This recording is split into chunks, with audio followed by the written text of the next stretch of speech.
नमस्कार, मैं पूजा शर्मा हिंदी ज्ञान चैनल में आप सभी का स्वागत करती हूँ।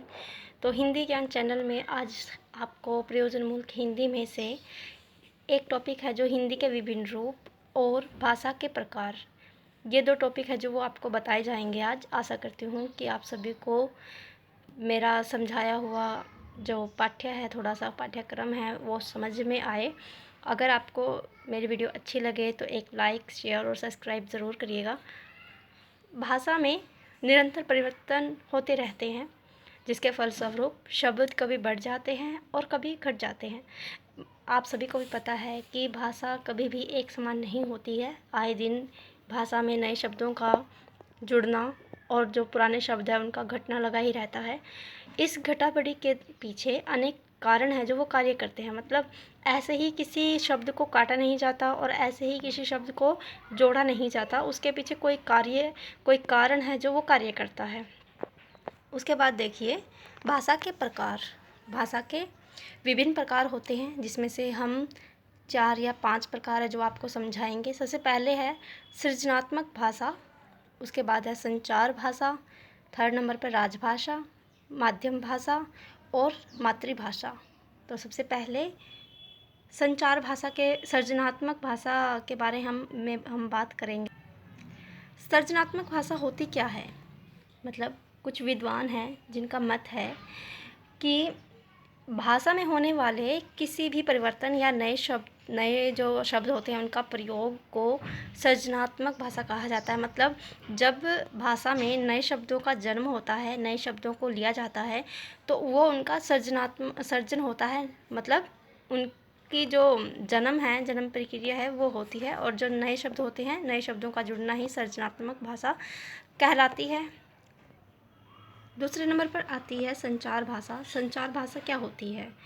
संचार भाषा वो होती है जो हम रेडियो और टीवी पर सुनते हैं या देखते हैं, सीरियल देखते हैं या टीवी पर न्यूज़ देखते हैं, रेडियो पर आकाशवाणी है या खबर है वो सुनते हैं, तो वो संचार भाषा के अंतर्गत ही बोली जाती है। उसके बाद आती है राजभाषा। राजभाषा क्या होती है?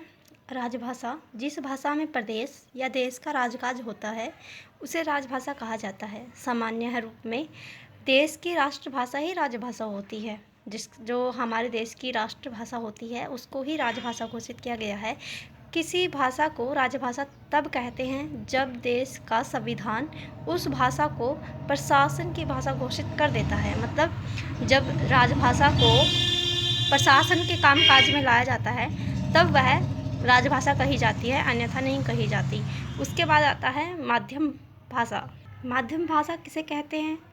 जिस भाषा के द्वारा पठन पाठन और शिक्षण प्रशिक्षण की व्यवस्था की जाती है उसे माध्यम भाषा कहते हैं। इस टाइम जिस भाषा का प्रयोग मैं कर रही हूँ वो माध्यम भाषा है, क्योंकि इस भाषा के अंतर्गत मैं आपको समझाने की कोशिश कर रही हूँ कि भाषाओं के प्रकार को हम अगर थोड़ा सा आगे बढ़ाकर सीखें तो कैसे हम उसको सीख सकते हैं, कैसे हम उसको बता सकते हैं।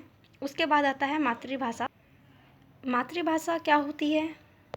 मातृभाषा यह है व्यक्ति की सामाजिक अस्मिता, मतलब सोशल आइडेंटिटी को निर्धारित करती है। यह अस्मिता व्यक्ति को किसी भाषाई समुदाय की एक निश्चित सामाजिक परंपरा और सांस्कृतिक दृष्टिकोण से जोड़ती है। मतलब यह जो हमारी परंपराएं हैं, हम जिस क्षेत्र में रहते हैं, जिस कंट्री में रहते हैं या जिस गांव में रहते हैं, जिस शहर में रहते हैं, वहाँ की मातृभाषा क्या है, वहाँ कौन सी भाषा बोली जाती है। मतलब जैसे मैं हरियाणा में रहती हूँ तो मेरी भाषा है जो वो मातृभाषा है वो हरियाणवी है, और जैसे कोई पंजाब में रहता है तो उसकी पंजाबी है। ऐसे ही जो मुस्लिम है या कोई और है तो उनके क्षेत्र की भाषा ही उनकी मातृभाषा होती है। लेकिन हम सभी की जो एक राष्ट्रभाषा है वो हिंदी है। तो आशा करती हूँ आज जो आपको टॉपिक समझाए गए हैं मेरे द्वारा थोड़े बहुत, वो आपको अच्छे लगे होंगे। तो प्लीज़ अगर आपको अच्छा लगे तो एक लाइक ज़रूर करिएगा, ताकि मुझे आगे वीडियो बनाने का साहस मिले और प्रेरणा मिले। धन्यवाद।